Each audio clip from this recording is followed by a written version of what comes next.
Hi, this is Lex, and welcome to the FinTech Blueprint. It's your podcast about fintech, decentralized finance, digital banking, investing, robo-advice, artificial intelligence, and all the other frontier technology that is transforming financial services. To get more content, like an illustrated transcript of this conversation in your inbox, subscribe at fintechblueprint.com. So without further delay, let's jump into today's episode.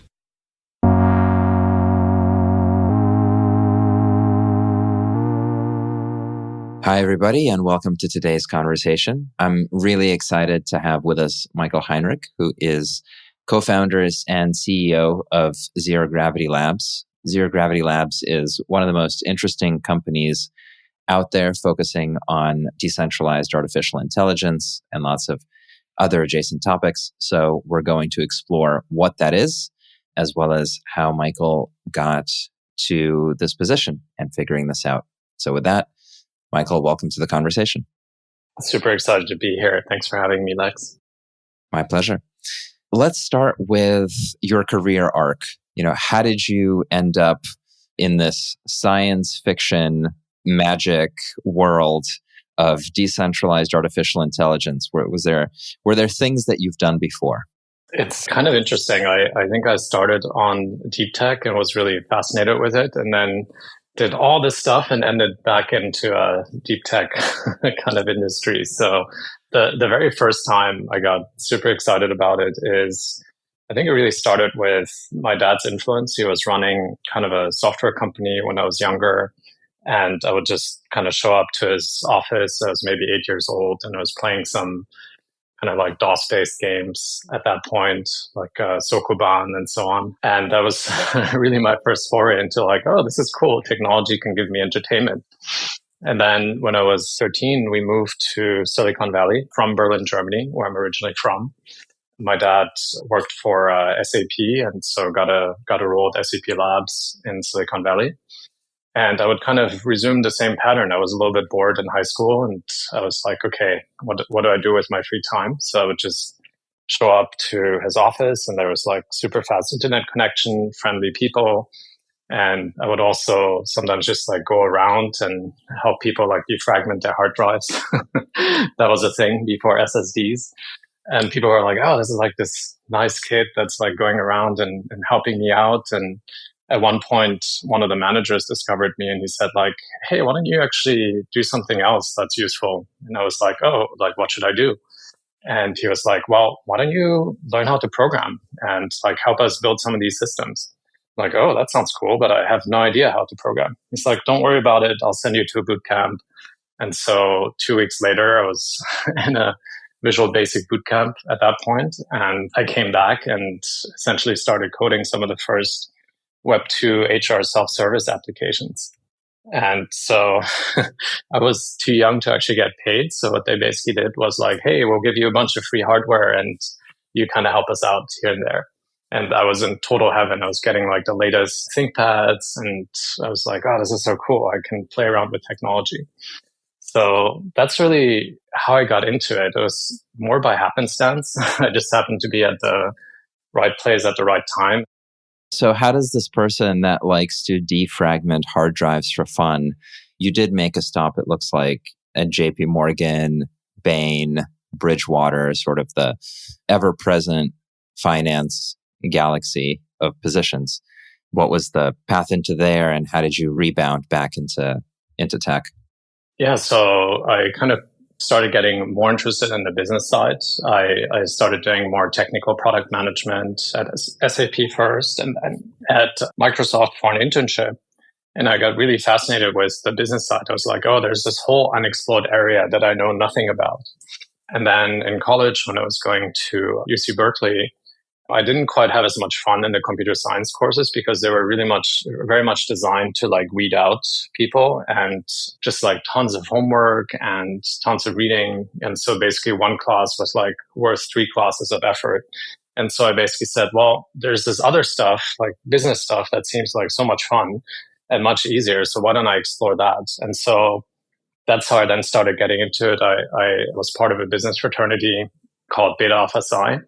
And then from there, basically set the goal, okay, I really want to explore management consulting because they deal with executives and I want to learn all of the strategic kind of aspects.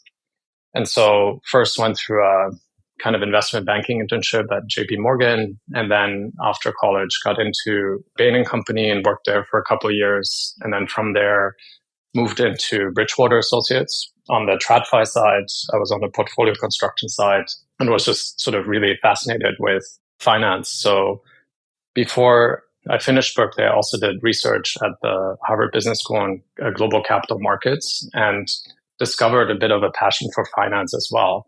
And so that's why I then, after Bain, basically said, okay, I need to go back into finance because it was a lot of fun when I was doing research on it. And so that was kind of the arc. It was really much like interest driven and passion driven. And then after some time at Bridgewater, I did realize that I wasn't feeling fulfilled. And one of the reasons that came up that I later discovered after doing a lot of inner work is that I was just collecting a lot of logos and kind of top schooling in order to appeal to my dad to basically make sure that he loves me. I thought I wasn't good enough for him, so I needed to prove to him that I'm good enough by collecting all these logos. That's very profound, and I think is a disease that many of us share. Yeah, it's kind of this like, hey, I created the story and I needed to act on this story. Yeah, thanks for recognizing that as well. When I then recognized it, I did a bunch of things like got deep into meditation, like transcendental meditation and landmark education. And it helped me really realize that I was doing that. And then I said like, well, I can really reconstruct my relationship with my dad. I didn't tell him that I love him, for example, for a long period of time. Why didn't I do that? Because I had the story. And then I called him up and basically said like, hey, I have the story around you. I love you. I want to reconnect and change our relationship. And since then, basically also created the life that I wanted. And then I kept pursuing on this passion part. But instead of it being for somebody else, it was now for me to build the life that I wanted. And so I went back to graduate school at Stanford, started my first kind of Web2 large-scale startup. So went through Y Combinator summer 16 and kind of scaled the company to 60 or 50 people, I think 100 million in contracted ARR, raised about 130 million in venture financing. And so basically pursued this passion of I care about well-being, I care about people's health. Let's explore that and create a company around it. That's a big success as well. What did that company do? So it was a B2B wellness provider. And so essentially we put together a number of different suppliers and geographies, anything from healthy food to yoga and meditation, and then delivered it to companies like Google and Amazon and Apple. So primarily big tech companies, but also finance companies as well. Okay, so some entrepreneurial scar tissue. I'm sure not everything there went well. Oh my God, like COVID was such a difficult period to deal with because it was like all crisis management all the time. But yeah, everything went from like going up and to the right to then down and to the left, and I had to like deal with all of it and like rebuild multiple times. So that was really challenging. It feels like you've tasted the many flavors of a type A personality, and you're through this grinder of building out a company, going through COVID. What led you into Web3? And then within Web3, what led you into artificial intelligence? Because these are really different ideas. So how did you end up there? Yeah, so my first foray into Web3 was when I was in graduate school. I basically heard Mark Andreessen and Tim Draper. I was a DFJ fellow at the time, talk about Bitcoin. And then some of my classmates were talking about Bitcoin. And I basically was like, okay, I got the message. Let me buy some Bitcoin on Coinbase. And so I really came at it from more of an investment standpoint and like a genuine interest for, oh, where is this technology going to take us? And then kind of participated in the whole ICO boom, 2016, 2017.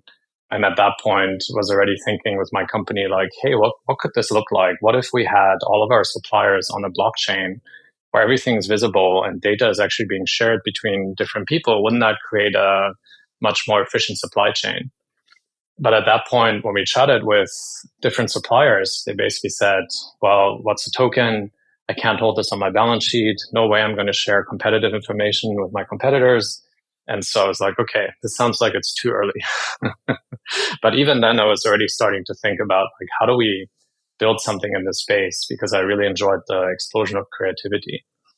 And then 2022, after having dealt with, COVID for a year and a half at that point, I was sort of at the point where I was like, wow, I realize I'm really good at crisis management, but man, I'm burned out by doing all of this work. I need something that kind of really sings to my soul again. And it just so happens that my classmate, or my former classmate, Thomas, called me up and basically said, hey, I know you've been wanting to do something in Web3. We've invested in a few things together. 5 years ago, I invested in this company called Conflux, which is a regulatory compliant layer one in China. And Ming and Fan are some of the best people I've backed, and they want to do something more global scale. Are you interested in chatting with them? And I said, yeah, let's explore. And 6 months of co-founder dating, I came to the same conclusion. It was like, oh, wow, Ming and Fan are like the best engineers and computer scientists I've ever worked with. We have to start something. And it really started with the team because we didn't really have a clear idea of what we wanted to do. We had a few exploratory spaces like interoperability that we looked at, something on the data side. And we basically just said there's 3 criteria for what we wanted to do. A, it needs to be a large unlock for the space. B, we need to be really passionate about it. And at C, we need to have deep domain expertise in order to execute and scale. And so as we were going through this process, we started realizing, there's a whole kind of exciting area of AI coming up. ChatGPT-3 was being released. And we started thinking through, well, what does the future hold of this technology? And then realized that, hey, if it's left unchecked, then the danger of AI waking up one day and saying, hey, I can do all of this better without human beings is very real. And I think there's like this famous video clip of Elon Musk, I think, asking ChatGPT, hey, is it worse to have nuclear war or to misgender Kylie Jenner? And then ChatGPT responded like the misgendering part. So we don't want to have AI wake up one day and start nuclear warfare. That's for sure. And so we basically said, well, how do we prevent this? How do we truly align AI and make it serve human needs and human interests? And so then we came to this conclusion that there's no future in AI without the use of blockchains. And then we started proceeding to build really the key components of that.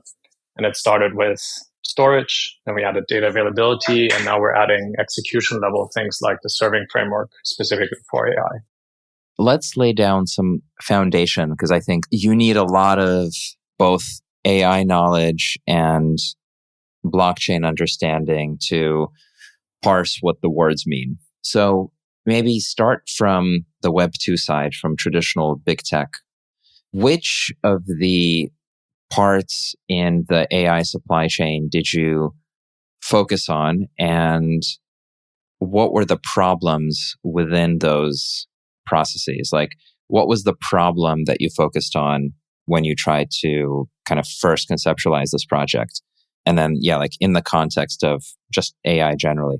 Yeah, and this is where the team came into play a little bit. So Ming, he spent 11 years at Microsoft Research. And as part of that, he wrote some of the first AI algorithms for Microsoft Bing's search engine, and also published 2 of the key papers in the decentralized storage or distributed storage space called Tango and Curfew. And so naturally, because of that, we started at the data layer, because Ming independently was like, hey, like for fun, I've built this decentralized storage system.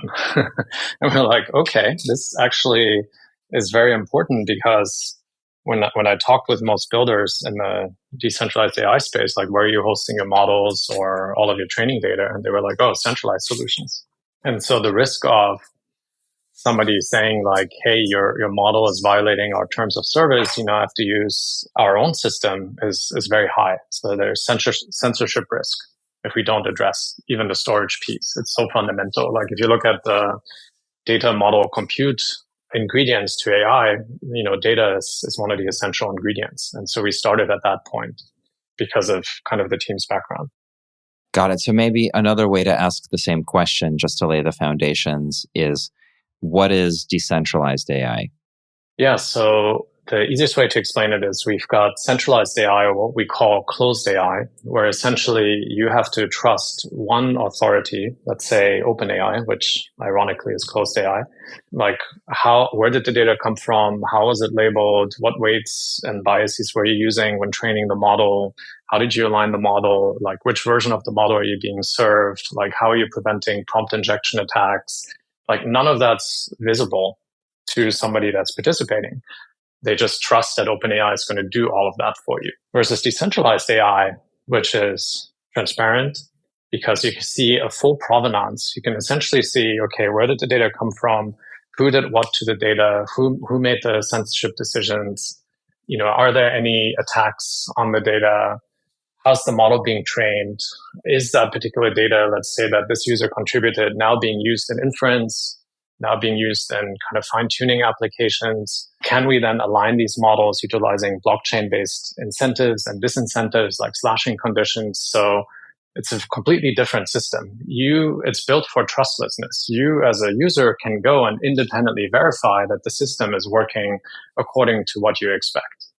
And so that's really decentralized AI and how it's different from closed AI. I'm really interested in the downsides that you've alluded to of using the big tech tools, because they are so convenient and so wonderfully designed and so easy to use. And I don't even want to think about what goes on under the hood. I just talk to the robot and it tells me nice things. But you did mention kind of this one problem of it can have a prompt that you don't see.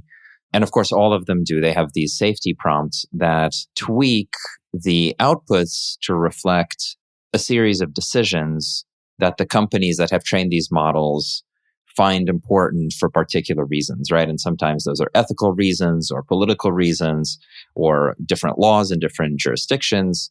And the decentralized version of this is supposed to fix these safety issues, or how do you think about it? I would say that essentially it's then up to a community to determine what they consider needs to go into a particular model. So, of course, in general, we want to design a system that is as safe as possible and prevents, these injection attacks. And there's so many examples of people, for example, pretending like, hey, I'm a nice grandma. Can you help me do this nefarious thing? And then ChatGPT would give in and basically say like, oh, because you're a nice grandma, I will tell you how to do this. And so we want to prevent aspects like that, in unsafe aspects, from actually occurring. But from a censorship perspective, it should really be up to the community in terms of what they allow and what they don't allow. Otherwise, you're just having OpenAI make those decisions for you. So, for example, if you value something, let me put it a different way. So in the future, instead of going to a search engine and verifying, you may just ask GPT and say like, hey, what happened during this time? If somebody wanted to steer public opinion in a specific way, they would figure out a way to censor historical events and then make people believe a specific thing. And so if we're not aware of that, or if we're not aware of this kind of censorship decision, then we also are not aware of the inherent biases in that model. And so we could give the power back to a community that can then say, like, what do we care about from a values-based system? What do we not care about? That's one trade-off, is having some amount of control, or choice at least, over how the distillation of human intelligence is fed back to you when you're interacting with these giant models. Are there any other drawbacks or concerns that you have about the big tech products that you think the decentralized AI industry is capable of addressing? Yeah, there's many other aspects. And at some point, we want to also publish kind of a definite guide to Web3 and AI and where it can really help solve certain problems. Another one is fair rewards distribution. So today, who's essentially extracting value from user data? It's the companies that charge for the user data. And it's the companies that then use that user data to train models and then charge for utilizing the models and agents via API calls or via some type of subscription. And so the person that's contributing the data today is not being rewarded. Because let's say you put a bunch of data on Reddit, like how you thought about something or some like analysis, and then Reddit basically sells it to OpenAI, and then OpenAI uses it and monetizes it to train their models.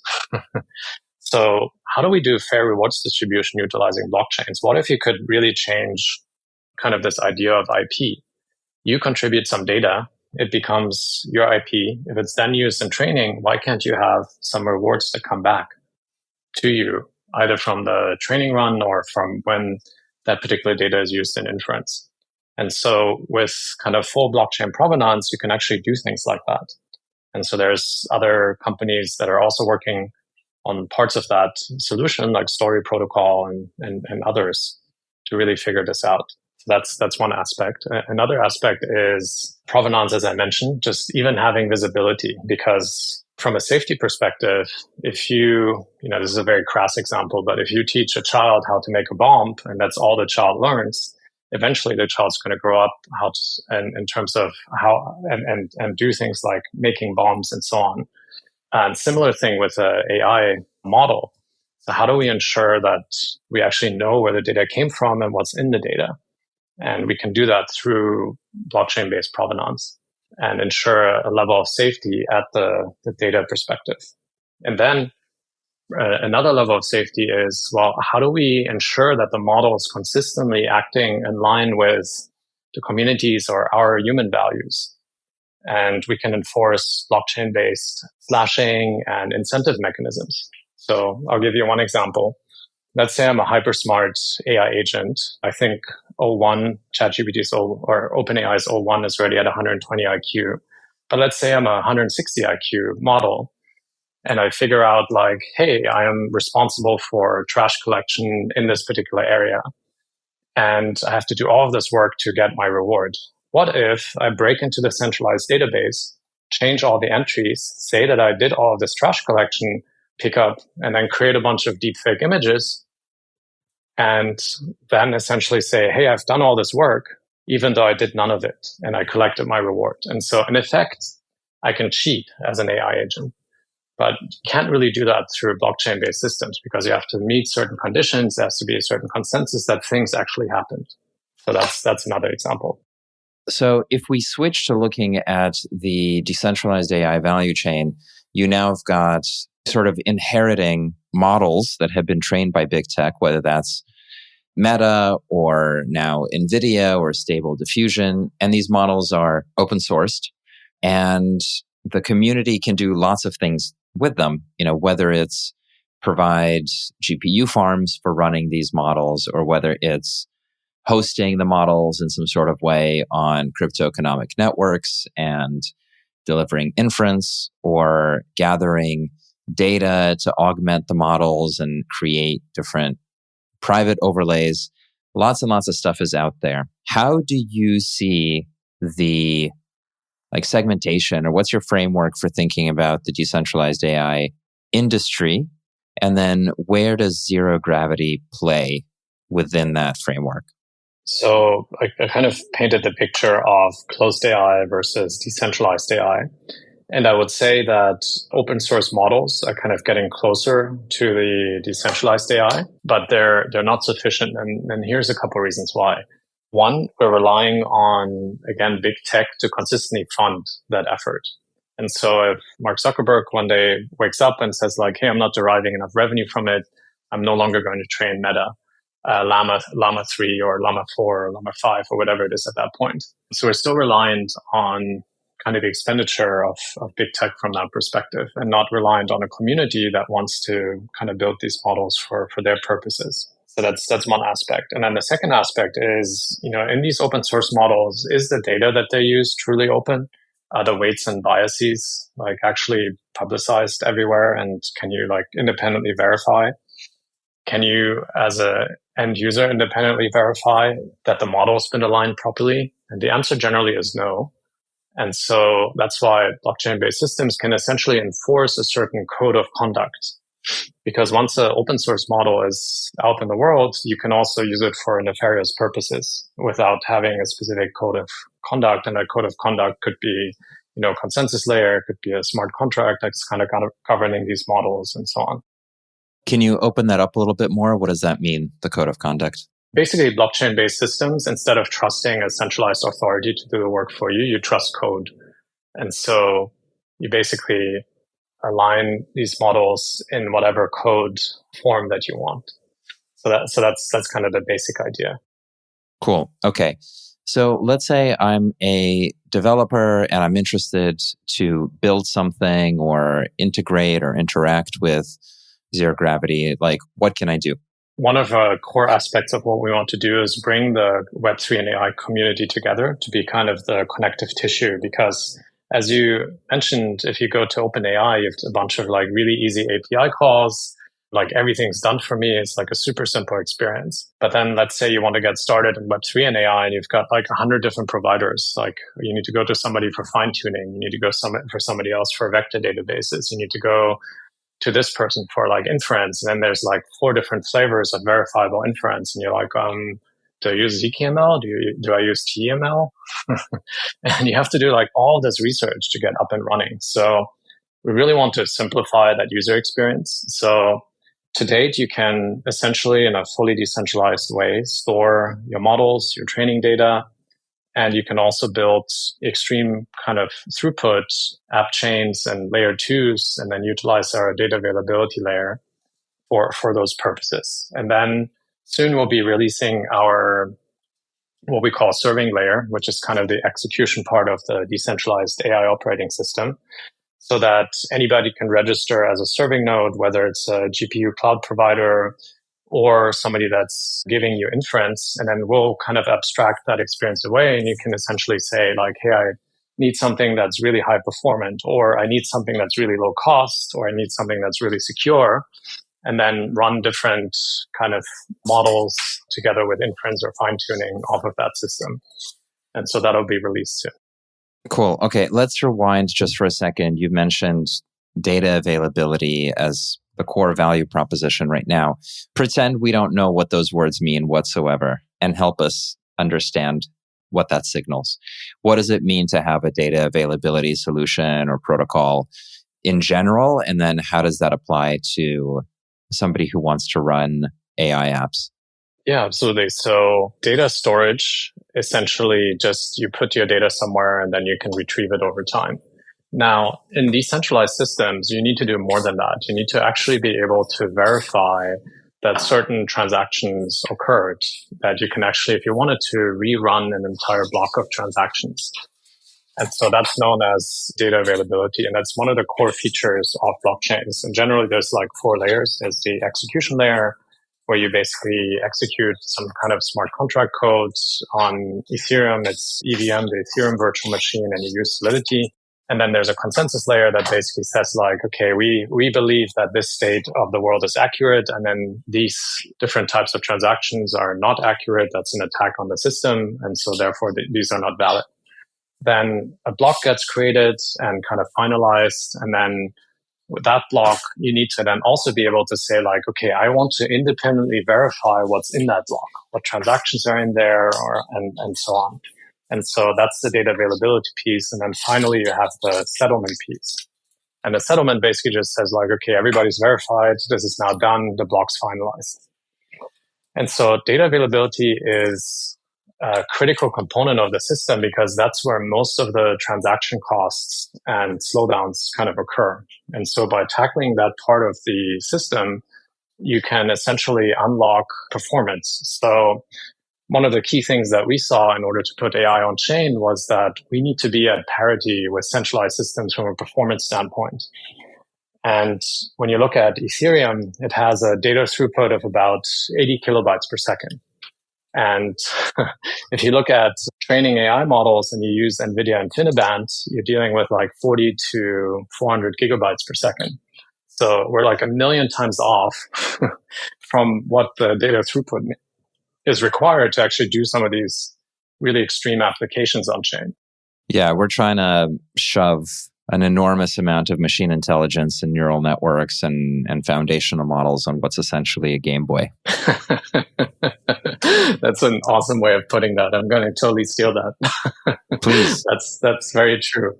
So data availability is, in simple terms, just like the history of transactions. Like, here's the stuff that happened. And that removes a bunch of the throughput that otherwise would need to be shoved into the Game Boy. But in this case, you have, a special storage cartridge to the side. Yes, exactly. I mean, usually for something like Ethereum, it does all of those functions in one. So there's only one Game Boy and there's nothing you can change about it. But then if you take different components away, it's like, I don't know what's a good, it's like connecting a PlayStation 5 to a Game Boy. So just to use the kind of gaming analogy and to like supercharge what the Game Boy is now capable of doing. Now, when we're talking about AI, and again, the sort of the toy paradigm is we're taking open source models from big tech, we're putting them on hardware that is then kind of splintered on different blockchains, and then putting a consensus mechanism on it, and sometimes validation mechanisms to make sure that this particular model ran this particular thing, and that's actually what happened. In that world, how do you plug data availability into the inference work? Like, are you working with BitTensor subnets and Morpheus and Ritual and, yada, yada, yada, like inference networks to be their transaction history layer? Or how do you actually integrate with other industry players? What's the architecture? To keep it simple, I'll just use one example, which is optimistic machine learning, which is OPML. So one of the key providers there is a company called Aura. And Aura, in order to actually enable this mechanism of verification, first of all, you store the model on chain, and then you need to serve rollup and inference traces. And so that's where the A layer comes into play, because if you want to concurrently serve millions of users with that inference request, then you need, gigabytes per second of throughput, which again, if you have 80 kilobytes or, megabytes per second, that's not going to happen. And so we basically help Aura scale their OPML system. Okay. How would I think I'm just trying to feel the different parts of the elephant in the dark to figure this out. But as a user, as an end user of AI systems, I'm trying to understand from that moment of like, I'm going to ask a robot a question, but I've decided to be idiosyncratic and use some front end that connects to a cryptoeconomic system, rather than just using a big tech system, right? So let's say I'm going to Venice or some other front end where I'm putting in a query. How does that then filter through, Aura's inference engines? And then how does Aura push out the data stuff to you? And then, what happens in that flow? Ideally, this is actually also where the name zero gravity or zero G derives from, is that we want a state where the end user doesn't care about any of the underlying infrastructure. Like the example that I gave, if you go to Netflix as an app and you have to choose like which AWS server it sits on, which encoding algorithm to use, which payment methodology you want to employ, then it's a really shitty end user experience. And so from an end user, ideally, they never know that there's a kind of crypto rails underneath. And it should be a really seamless, easy experience. But so that's one kind of philosophical thing that we want to enable in the coming years. Now, if you go to Venice and you basically, the moment you type in, okay, tell me about zero gravity or some type of query like that, the query then goes to, it basically has to do some form of compute. So there needs to be a GPU, and it needs to also call on some type of model. And that model would then be stored, let's say, on the zero gravity storage layer, would be loaded into, let's say, memory. And then the GPU would be used to serve that inference request. And it would basically say, okay, I need to do some of this compute. And then Aura would be essentially called as a framework. And as Aura is called, then our DA layer would be called as well, as it's serving kind of the inference trace. So that would be the flow essentially. Got it. And then from an economics perspective, because certainly you're a protocol, so tokens are important. And then Aura is a protocol, tokens are important for them. What's the value exchange? Is it a gas token? What's the design for it? Yes. So both of us will have tokens. And so in order to serve the inference request from Aura, you have to pay essentially Aura token. And then as the Aura framework calls our framework, then Aura would have to pay 0G tokens. And ideally, this whole thing is like completely abstracted away from the user. So there should be some ways of, putting some type of wrappers around even being able to utilize, let's say, a credit card or a stable coin or something like that if you're using a wallet.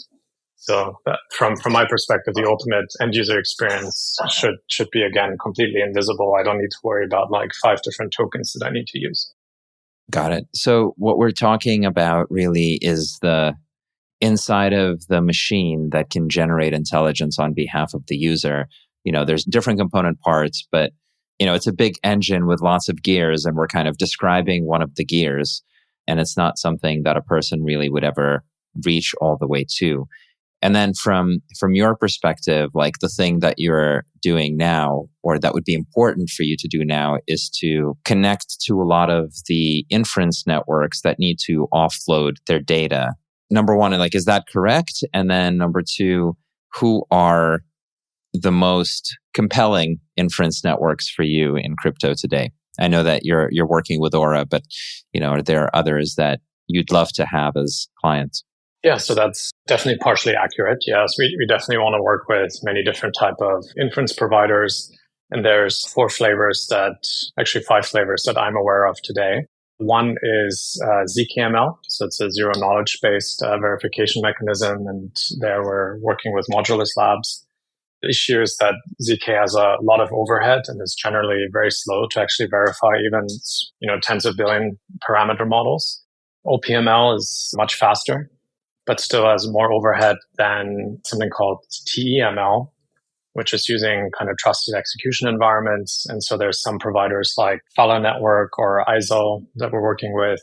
And then the other flavor, which is more of a statistical based kind of sampling verification mechanism, is something that Hyperbolic's working on, and we're partnering with them. And then the final flavor is FHEML. There's one company working on that. I'm forgetting the name right now. I think it was like Spark or something like that, something with an S. I can double check later. Where it's actually basically, it sounds like magic, where you can basically verify something without knowing anything about the underlying data. Both the input and the output are fully encrypted. So that's another kind of verification mechanism. And so definitely want to work with all those providers. Everybody that you've mentioned, and we are for sure in the weeds at this point, but that's what's interesting to me. So here we are. All of the companies that you mentioned are about verifying that some sort of computation has taken place. And one of the core problems that at least crypto people think is a problem that they want to solve is when you're anchoring some sort of output from an artificial intelligence model to on-chain inputs. And often those on-chain inputs might be, I want to make a trade in a smart contract, or, here is a price that is coming through an oracle into some sort of service that's programmed on-chain. Like, bringing stuff into the Web3 environment can be very janky because you can validate that things have happened on the blockchain because that's the very purpose of it. But once you start pulling in external data, it all goes sideways because you can have somebody who is pumping through fake data or manipulating a price or whatever it is, and thereby breaking things that are in the trusted environment. And so for artificial intelligence and for inference, you want to kind of put a clamp on all of these AI outputs where you can be super sure that the AI output actually came from where it says it came from, rather than from, Ray Dalio and his magical spreadsheet for Bridgewater investing.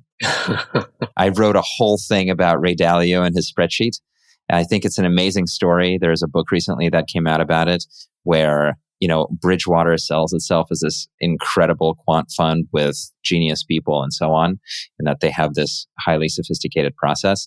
I think the breaking news was that end of the day, it came down to Ray Dalio with a spreadsheet. So like in the case of AI, we want to make sure that it's the model that ran and not, some analyst and somebody else. And so you need these tools. We had a conversation with Ezekiel, a project that does zKML technology and so on. It's complicated stuff. The demand isn't quite there for it yet, but it's coming. But we can understand that like bringing things in a trusted way on chain is a challenge and valuable. And as this stuff ramps up, it'll become more important. Past that explanation, why is it that you listed these types of projects as a good fit for zero gravity?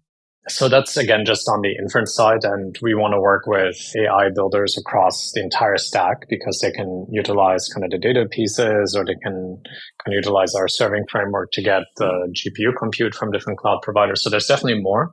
But on the inference side specifically, the reason why we want to work with a large swath of them is because there's going to be different use cases for different verification mechanisms. So if you just care about brutal high performance, and you're like, I need as little overhead as possible to centralize systems so I can be price competitive, then use something like TEML or SPML, because they're going to be kind of the cheapest. I think there's going to be like a 20 to 30% overhead.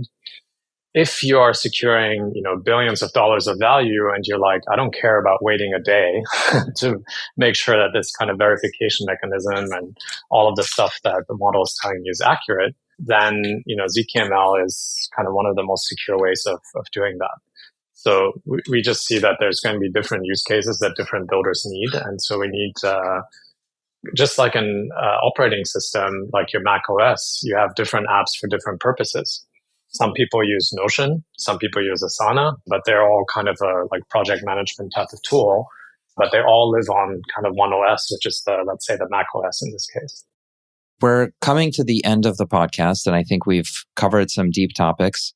As you look out across the decentralized AI category, where do you think we're going to see the closest thing to a breakout use case? I think we're still in this industry moment where people say lots of things, and it's wildly interesting, and you've got projects worth billions and billions of dollars, and yet consumer demand on the use case side is still quite far away. So when you look out on the current landscape, what is real? What is the most likely thing to actually catch traction? First of all, the space is super early, and we need to get to parity with centralized solutions from just basic like kind of software readiness perspective. So for example, things that we're not able to do today, and which I think would be a really breakout use case, is can we utilize the 200 plus million consumer GPU devices and then run, training or inference off of them, kind of like what Bitcoin did in order to secure the network. And so we're still far from, figuring out fully decentralized inference and training.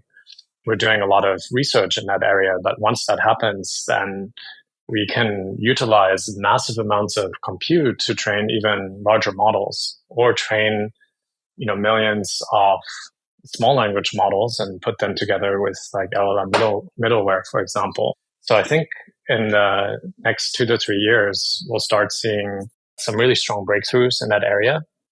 And another way to sort of look at this is to basically say, well, if you look at all of the hashing power of Bitcoin and compare it to all of the Google's data centers, I think one study I read 2 years ago basically said that Google's data centers only represented 1% of all of Bitcoin's hashing power. And so very similarly for AI, why can't we contribute to building models? Why can't we contribute to inference, and then help users monetize their data inputs, their contributions? So I think that'll be one of the first really strong breakout use cases. And then once that's established, once we're at parity, then we can start utilizing the blockchain superpowers and help with things like alignment of models, especially as humanoid robots. I don't know if you saw Tesla's kind of news announcement yesterday, but especially as humanoid robots are coming into daily activity in the next few years, how do we make sure that they're fully aligned? How do we make sure that they're not going to start doing nefarious things? And so that's where blockchain-based systems will start to shine. So it'll take a while. I love the ambition and the vision of the space, and I'm excited for our listeners to check out more about both you and Zero Gravity.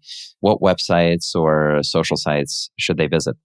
So all of the information is on 0g.ai. So it's just a numeral 0 and a G. So two characters .ai. And definitely follow our Discord channel. Follow us on X. Follow me personally on X as well. It's just my first initial and last name. So M Heinrich is my X handle. So yeah, definitely follow us for the latest news. And we're going to be doing a lot of kind of fundamental AI research as well. So you'll see both implementation as well as research being conducted with some of the top people in the space. So we're really excited about the future. Awesome. Thank you so much for joining me today. It was a pleasure. Thanks for the deep questions. And I'll definitely hold the Game Boy analogy near and dear.